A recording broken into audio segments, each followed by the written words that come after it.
Então, a gente tem ela em meio digital, né? Se os irmãos quiserem, né? Acho que nem todos gostam de ler, né, no celular ou no tablet, mas é interessante a gente, de alguma forma, ter, né, o material. É uma apostila muito boa, muito completa, né? Infelizmente, a gente não tem como passar, né, o que está na apostila, porque a gente não tem tempo, mas a gente vai procurar de uma forma resumida, né, dar uma ideia geral e apresentar aos irmãos. Mas seria interessante se os irmãos conseguissem, né, dar uma lida no material antes também, porque com certeza os irmãos vão aprender muito. Eu queria pedir se pudesse ligar ali a televisão ali na frente, que aí eu não preciso ficar virando para trás toda hora, ainda que de vez em quando eu...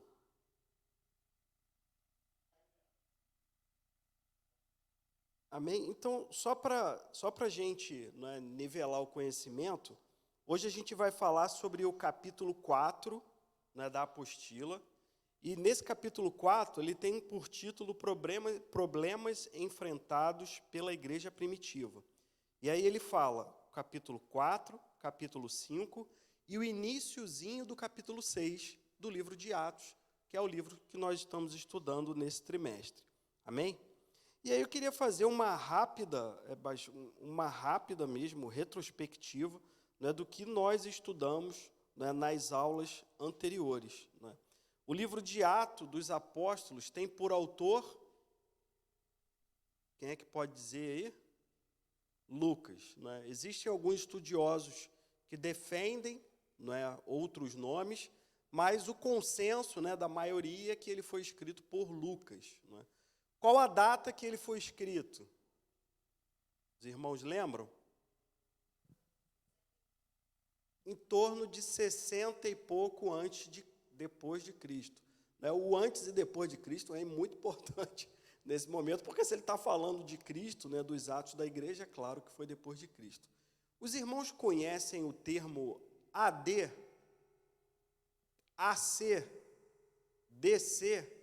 O que é AC? Antes de Cristo, não é? E DC, depois de Cristo. E AD? Pode ser também.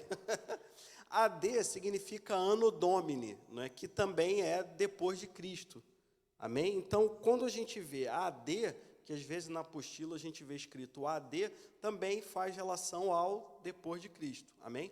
Então, o livro de Atos foi escrito mais ou menos 62 depois de Cristo. Não é? Tem algumas datas que são notórias em Roma.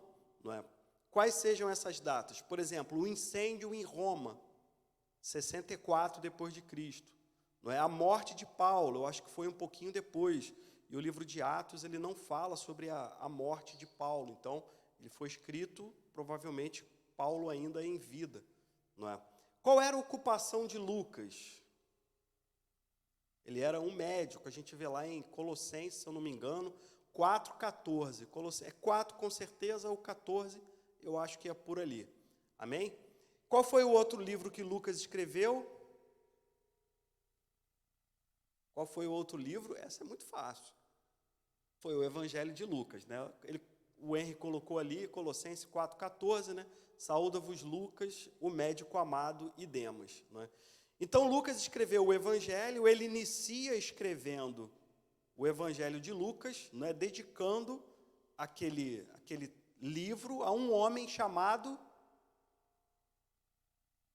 Pode falar alto, irmão, que o meu ouvido... Estou ficando velho, né? Usar aqui as palavras do irmão Marcos. Estou ficando velho, o meu ouvido não escuta direito mais. Pode falar alto, irmão. Como? Agora sim, Teófilo. E quando ele começa o livro de Atos, ele começa com o mesmo texto, com um texto muito semelhante. Amém? Então, foi um livro que foi escrito com o propósito de apresentar primeiro os feitos de Jesus Cristo, tudo aquilo que ele fez. Lucas não conheceu Jesus Cristo pessoalmente, ele mesmo fala lá no início, tanto que Lucas é tido como um historiador, que é uma pessoa que pega os fatos, né, vai até aquelas pessoas que que tiveram com Jesus Cristo, que viveram com Jesus Cristo, escreve tudo para poder passar para Teófilo. E depois o livro de Atos, ele já começa com os últimos dias de Jesus Cristo, a sua ascensão e o início da igreja. E a gente vai falar exatamente sobre isso aqui hoje. Então, o que a gente vê no início do livro de Atos? Derramamento do Espírito Santo, o dia de Pentecoste. No dia de Pentecoste, né, Pedro faz uma pregação, né, explicando o que estava acontecendo, por que aqueles homens estavam falando em outras línguas, e não eram línguas estranhas, eram línguas conhecidas, né? As pessoas que estavam ali entendiam o que estava sendo falado na sua própria língua. A gente sabe que existiam judeus espalhados pelo mundo. Coloca, por gentileza, Henry, tem uma imagem, se eu não me engano é Império Romano, é alguma coisa assim. Coloca essa imagem, por favor, que a gente consegue ter uma ideia, mais ou menos, né, do que está sendo falado. Essa imagem aí, ela é o Império Romano em 117 depois de Cristo. Tá vendo? Por isso que é importante a gente primeiro pontuar o que é antes, o que é depois. E a gente consegue ver aqui, ó, o Reino Unido está aqui, né? Nós estamos aqui, nesse pedacinho aqui. Não é? Aqui é Portugal, né, mais ou menos por aqui. Né? Em cima, Espanha, França, perdão. Aqui, França, depois Espanha, Portugal, vem descendo para cá. Portugal, se eu não me engano, é essa parte aqui. Aqui é o Mediterrâneo, aqui é a Itália, não é? Grécia, aqui é Turquia, mais ou menos por aqui, e Israel está exatamente aqui. Amém? Então, a gente consegue ter uma ideia de qual era a relevância do Império Romano naquela época. Não é? O que eles dominavam. Não é? Isso aqui, é claro, em 117 depois de Cristo, não é? Um pouquinho depois, né, do ministério de Jesus Cristo e um pouquinho depois do nascimento da igreja. Contudo, a gente tem uma ideia muito boa do que não é, Roma dominava naquela época. E qual era o idioma naquela época mais falado? O idioma tido mais conhecido, o idioma que os eruditos usavam? Era o grego. Né? Roma, é claro, falava latim, né? Tanto que a gente vê aquelas igrejas antigas lá na Itália, tudo escrito em latim, mas nessa época o idioma mais falado, mais conhecido, era o grego, né? Uma espécie de grego um pouquinho diferente do que é hoje, era o grego koiné, e o Novo Testamento ele foi escrito exatamente neste idioma. Tem um motivo? Claro, era o idioma mais falado. Não é? Se fosse hoje, seria escrito em qual idioma? No inglês. Não é? Por quê? Porque teria um alcance muito maior do que se fosse escrito em qualquer outra língua. Então, essa época aí é exatamente a época que Jesus Cristo viveu. Amém? Então, continuando aqui rapidamente nessa recapitulação. O Espírito Santo é derramado, né? Jesus Cristo sobe aos céus, o Espírito Santo desce, e esse Espírito Santo ele capacita os irmãos a quê? A pregar. Não é? Tanto que bem no iniciozinho da apostila, se a gente, aqueles que tiverem, né, com a apostila aí e puderem abrir, a gente vai ver que ele fala exatamente sobre isso. É na página 22 da apostila. Quem tiver com ela aí, puder abrir. Não é? Muitos eruditos dizem que a igreja teve seu início com o dia de Pentecoste. É o que a maioria das pessoas entendem. Não é? Lembra que nós lemos na aula passada, Atos 1, versículo 8? O que está escrito lá, os irmãos lembram? Eu falei, ficai em Jerusalém, até que do alto sejais revestido de poder, e sereis minha testemunha, onde? Jerusalém, depois em Judeia, depois em Samaria e depois nos confins da terra. Nesse mapa, a gente não consegue, aí está ali o Atos, né, Atos 1, 8, pode voltar o mapa agora, por favor? A gente não consegue visualizar, mas tem uma imagem aí, se eu não me engano, está Palestina Jesus, alguma coisa assim. Que hoje eu separei umas imagens, você consegue dar um zoom? Só não precisa ser muito, não, aí acho que está bom. Então, o que a gente vê aqui? Essa aqui é toda a Palestina, né? Então, ela envolve uns outros locais, não é, que não era exatamente Israel. Mas o que a gente vê aqui? Ó? A Judéia, Jerusalém está aqui, os irmãos conseguem ver? Ó? exatamente aqui, ó, Jerusalém. E o que os apóstolos fizeram naquela época? Eles ficaram onde? Em Cafarnaum? Ficaram na Galileia? Foram fazer um tour pela Europa? Não, eles ficaram exatamente parados em Jerusalém. E de que forma? Reunidos, aguardando o quê? O Espírito Santo. Quantas pessoas eram reunidas no mesmo lugar? 120. 120 pessoas reunidas no mesmo lugar, aguardando, mas reunidas de qualquer forma, não. Orando, jejuando, buscando a Deus, aguardando o quê? A descida do Espírito Santo. E é interessante que lá em Atos 1:8, o que Jesus falou? Jerusalém, depois na Judéia, essa aqui seria a área da Judéia, depois em Samaria, depois confins da terra, todo o resto. Amém? Então, muitos eruditos creem que esse dia em que o Espírito Santo desceu, as pessoas começaram a falar em outras línguas, Pedro foi lá e começou a pregar, que quase 3.000 almas aceitaram a Jesus naquele dia. Esse dia seria o início da igreja. E aí o comentarista, ele fala um termo muito interessante, que é o termo de reino de Deus. O que significa reino de Deus? Alguém tem alguma... Ninguém fala nada? O que os judeus acreditavam que seria o reino de Deus? Lembra que a gente mostrou a primeira foto? Quem é que dominava toda aquela região ali? Eram os romanos. Então, os judeus, eles eram sujeitos aos romanos, certo? E o judeu, como povo escolhido, né, povo abençoado por Deus, não é? Seria cabeça e não cauda, né, todas aquelas profecias que a gente vê lá no Antigo Testamento, eles não estavam contentes com essa situação. Então, o que eles esperavam do reino de Deus? Que fosse um reino político, com um território, que viesse um libertador, talvez um juiz, talvez uma pessoa como Sansão, talvez uma pessoa como Davi. Não é? A gente sabe, quando a gente lê o Antigo Testamento, que Davi foi um homem que expandiu o reino de Israel. Ele conquistou cada vez mais terras. Ele alargou as suas tendas. E os judeus, eles esperavam algo parecido naquela época. Só que a gente vê que era exatamente o oposto. O reino de Deus que seria instaurado por Jesus Cristo não seria um reino terreno. Você pode colocar, por favor, Lucas 17:20, acho que esse está melhor. Lucas 17:20, a gente vai ler o 20 e o 21.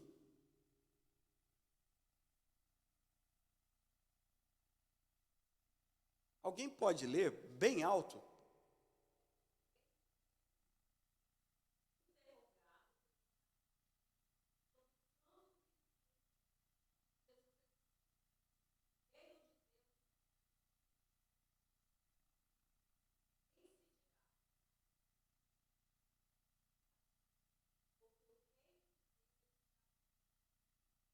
Então, mais uma vez, a gente vê, isso tem vários versículos, eu separei um só para a gente ir de forma bem dinâmica. Não é? Os fariseus perguntaram, quando será instaurado o reino de Deus? Eles queriam ver. Quando havia de vir o reino de Deus? Quando vai ser instaurado? Ali está na NVI, aqui está na ARC, mas é o mesmo significado. E Jesus Cristo falou exatamente o contrário do que eles esperavam. Não é? O reino de Deus, ele não está nem aqui, nem ali, porque ele está no meio de nós.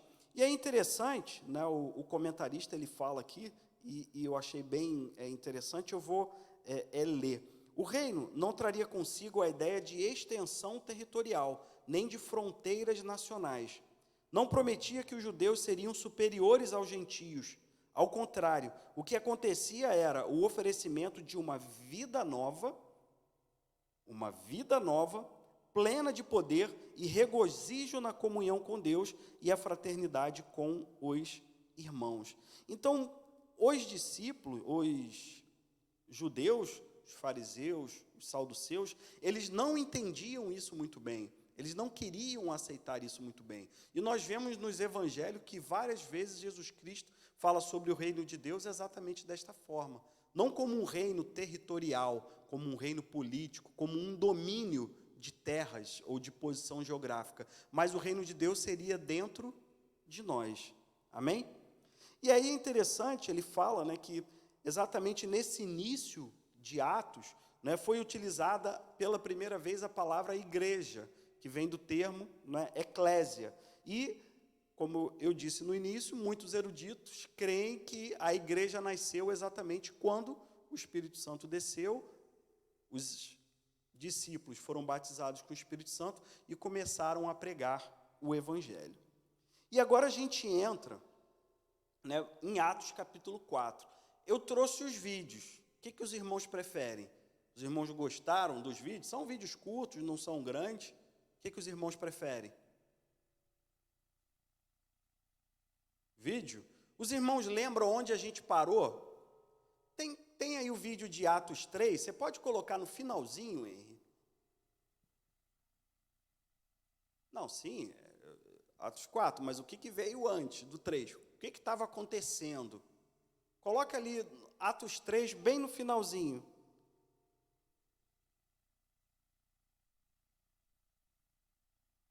Exatamente.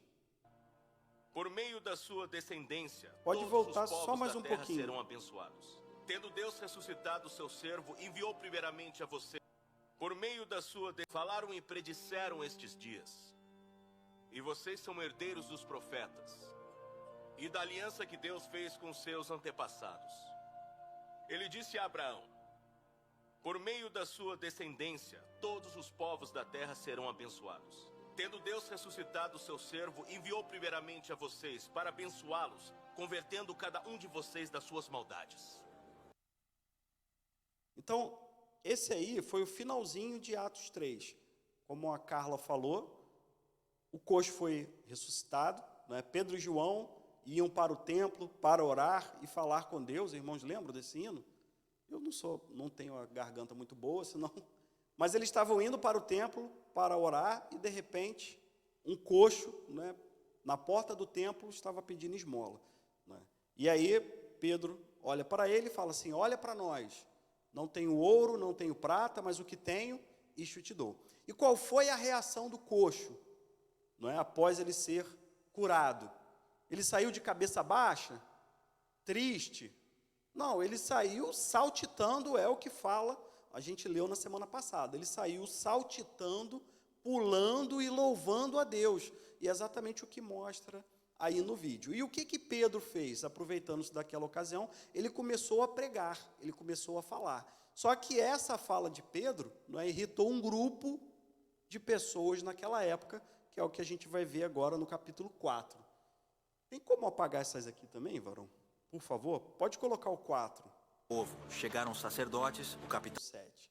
Amém? Então a gente leu agora Atos 6, do versículo 1 até o versículo 7. Então a gente entendeu, né, o que seriam os judeus de fala grega e em detrimento dos judeus de fala hebraica. Ora, naqueles dias cresceu o número dos discípulos. Houve uma murmuração dos gregos contra os hebreus. Por quê? As suas viúvas eram desprezadas no ministério cotidiano. Que ministério é esse? Era um ministério social, era uma ação social, não é? Talvez elas passassem fome, não é?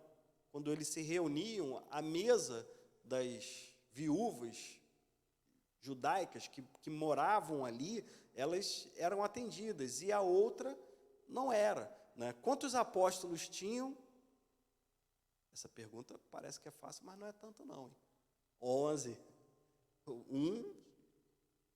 Tinha morrido, né? Então, eram 11 nessa época, e esses apóstolos, eles não poderiam dar conta de todo este serviço. Por quê? Porque eles tinham que se dedicar ao quê? Jejum, oração, palavra. Eles tinham que se dedicar a isso. Será que a igreja toda se reunia num só lugar? A gente viu ali que na primeira pregação foram 3.000, na segunda pregação foram 8.000. No final do versículo 7 diz: crescia rapidamente o número de discípulos em Jerusalém, também um grande número de sacerdotes obedecia à fé.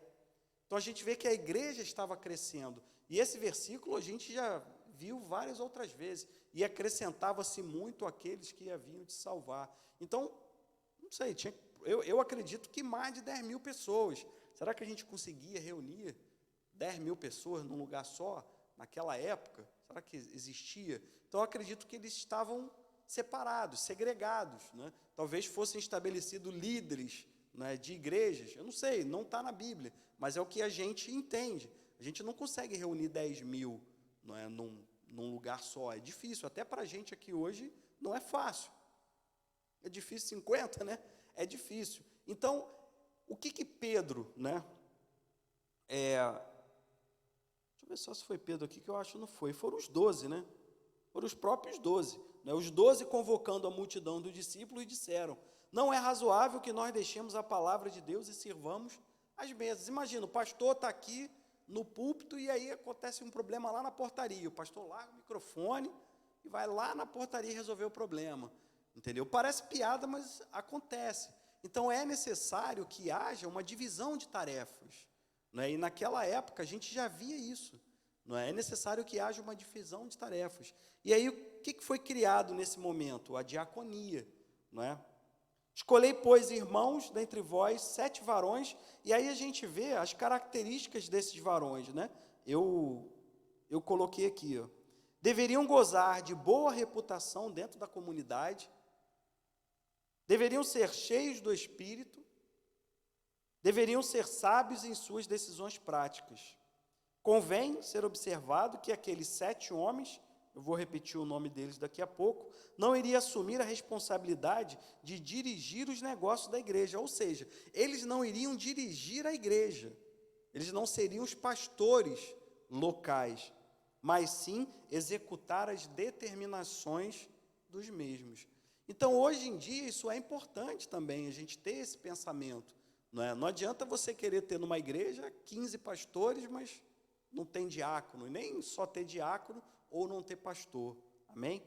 E aí, quais foram os homens escolhidos? Né? Estevão, Filipe, Prócoro, Nicanor, Timão, Pármenas e Nicolau. Não é o Nicolau da história do Papai Noel, não, tá? Não é. Nem esse também. E aí a gente vai para a conclusão, né, que está lá em Atos 6:7. Pode colocar, por gentileza? E aí Lucas, nesse versículo, ele faz um resumo. Né, tanto que o comentarista aqui da apostila, ele coloca como conclusão. Né, e ele fala o seguinte: nesse versículo, Lucas apresenta um sumário geral, com a qual ele indica estar concluindo uma parte do seu livro de Atos. Né, assim a palavra de Deus se espalhava. Crescia rapidamente o número de discípulos em Jerusalém. Também um grande número de sacerdotes obedecia à fé. Ou seja, alguns judeus, com as suas, né, concepções, eles começaram a obedecer à fé. E a gente vai ver também no futuro que isso vai causar alguns problemas. Né? Ele mostrou nessa parte como cresceu a igreja de Jerusalém. Muitos dos judeus tinham aceitado a Cristo como seu Messias e Salvador. Lucas menciona o fato de que até mesmo muitos dos sacerdotes seguiram o caminho da fé. A oposição não pôde deter a marcha da expansão do Evangelho. Satanás, mesmo utilizando de seus melhores instrumentos, ele começa de fora para dentro, depois ele começa colocando problemas, né? Minhoca na cabeça de Ananias e Safira, depois separação dentro da igreja. Poxa, olha lá, a viúva do hebreu come, a viúva do grego não come. Mas que negócio é? O pastor, já vai logo no pastor. Por isso que o telefone do pastor não para, né? Fica lá o tempo todo, porque é um contra o outro. Então, isso aí era o inimigo, naquele momento lá, né, colocando dissensão dentro da própria igreja. Né? Para quê? Para separar, para dividir. E eles sabiamente foram lá, né, através do Espírito Santo de Deus, e resolveram o problema. Então a gente tem que tomar cuidado com isso também. Né? Satanás, mesmo utilizando os seus melhores instrumentos, não conseguiu impedir o crescimento do reino de Deus. Isto é, em razão de os discípulos se apropriarem do poder de Deus pela fé, ao tempo que eles dispuseram em testemunho fiel. Os 6 primeiros capítulos de Atos, que foi o que a gente leu até agora, revelam que o obstáculo principal dos judeus que os impedia de se tornarem cristãos não consistia no fato de não aceitarem que Jesus Cristo é o Mestre. A igreja experimentou um desenvolvimento espantoso entre os judeus nos seus estágios iniciais. Lembra lá em Atos 1:8? Pastor, já estou passando a palavra. Jerusalém, Judéia eles não saíram nem dali ainda. E a gente vê aí o crescimento grande da igreja. E eles ainda estavam onde? Estavam ali ainda, não tinham saído para pregar o evangelho para as demais partes. Nem em Samaria eles tinham chegado. Lembra que a gente colocou ali o mapa? Samaria era logo acima da Judéia.